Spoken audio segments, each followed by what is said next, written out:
कहानी का शीर्षक ससेद साहब की दास्ता, प्रेम और परिवर्तन। नमस्कार दोस्तों, आज हम एक प्राचीन चीनी लोक कथा की बात करेंगे जो अब आधुनिक रंगमंच पर एक नए अंदाज में जीवित हुई है। ये कहानी है ससेद साहब की, जिसे आज हम एक ऐसे मंचीय नाटक के रूप में देखेंगे जिसने पुरानी कहानियों को नई जुबान दी है। इस कहानी के जरिए हम समझेंगे कि कैसे पुराने मिथक नए रूपों में भी अपनी आत्मा और संदेश को बरकरार रख सकते हैं। कहानी का परिचय और पृष्ठभूमि। ससेद सांप या मैडम व्हाइट स्नेक एक प्राचीन चीनी लोक कथा है जो सदियों से चीन के लोगों के दिलों में बसी है। कहानी की मुख्य पात्र है ससेद सांप, एक रहस्यमय महिला जो असल में एक सांप का रूप धारण किए हुई है, और एक साधारण मानव युवक जिनका नाम है झूशांग। ये कहानी प्रेम, बलिदान और परिवर्तन की गहरी छाप छोड़ती है। ससेद सांप, जो कि एक पवित्र और सद्भावना से भरा सांप है, मानव रूप में आकर झूशांग से प्रेम करने लगती है। किंतु उनकी प्रेम कहानी इतनी सरल नहीं है।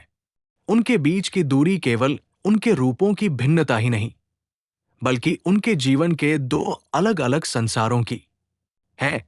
एक प्रकृति और आध्यात्म से जुड़ा और दूसरा मानव समाज का। इस प्रेम की जटिलता और संघर्ष ही इस कथा की जान है। लोक कथा का पुनर्जन्म, एक आधुनिक रंगमंचीय प्रस्तुति। अब बात करते हैं इस कहानी की नई रूपरेखा की, जो हमारे सामने पॉपुलर ओपेरा के रूप में आई है। हाल ही में एक पल्पित्जर पुरस्कार विजेता लेखक ने इस कथा को एक रंगमंचीय नाटक के रूप में प्रस्तुत किया। उन्होंने इस प्राचीन कथा को न केवल जीवंत किया, बल्कि पश्चिम और पूर्व दोनों संगीत शैलियों को मिलाकर इसे एक अनूठा रूप दिया। ये नाटक पारंपरिक चीनी संगीत की कोमलता और गहरे भावों को पश्चिमी ओपेरा के भव्य और विस्तृत संगीत के साथ मिलाता है। इस मिश्रण में संघर्ष भी है, क्योंकि पूर्व और पश्चिम के संगीत शैलियां बहुत अलग हैं। एक तरफ है सूक्ष्मता और दूसरी तरफ है भव्यता, लेकिन यही संघर्ष इस नाटक को और भी रोमांचक और दिलचस्प बनाता है। संघर्ष और उसका समाधान, पूर्व और पश्चिम की संगीत भाषाएं। जब हम पूर्वी और पश्चिमी संगीत की बात करते हैं, तो ये केवल धुनों का मेल नहीं होता, बल्कि ये दो अलग अलग संस्कृतियों, भावनाओं और कहानियों का संवाद भी होता है। इस रंगमंचीय प्रस्तुति में निर्देशक और संगीतकारों ने इस चुनौती को स्वीकार किया और दोनों संगीत शैलियों के बीच एक सौम्य पुल बनाया।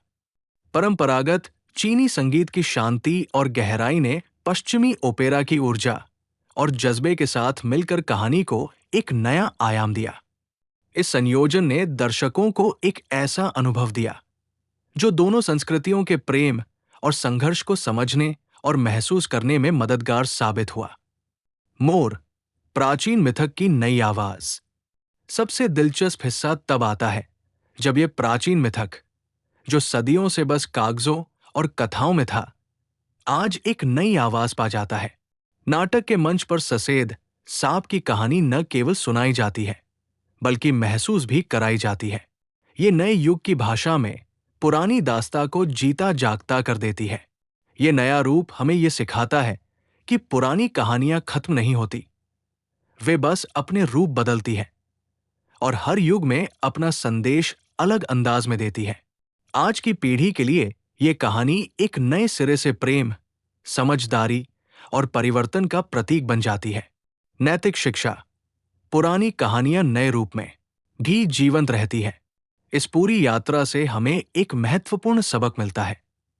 चाहे समय कितना भी बदले, लोक कथाएं और मिथक अपनी प्रासंगिकता कभी नहीं खोते। वे अपने स्वरूप में बदलाव कर नए माध्यमों से नई पीढ़ियों तक पहुंचते रहते हैं।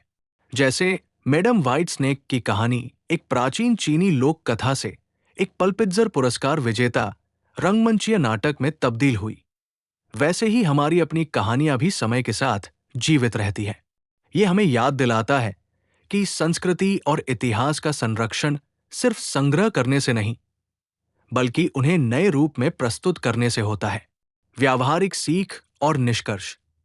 दोस्तों, इस कहानी से हमें ये सीख मिलती है कि हमें अपनी परंपराओं और लोक कथाओं को भूलना नहीं चाहिए। वे हमारी जड़ें हैं। साथ ही हमें उन्हें नए युग के अनुरूप बदलने और प्रस्तुत करने का साहस भी दिखाना चाहिए। जैसे संगीत ने पूर्व और पश्चिम के बीच की खाई को पाटा, वैसे ही हमें भी अपने भेदों को समझदारी से पाटना होगा।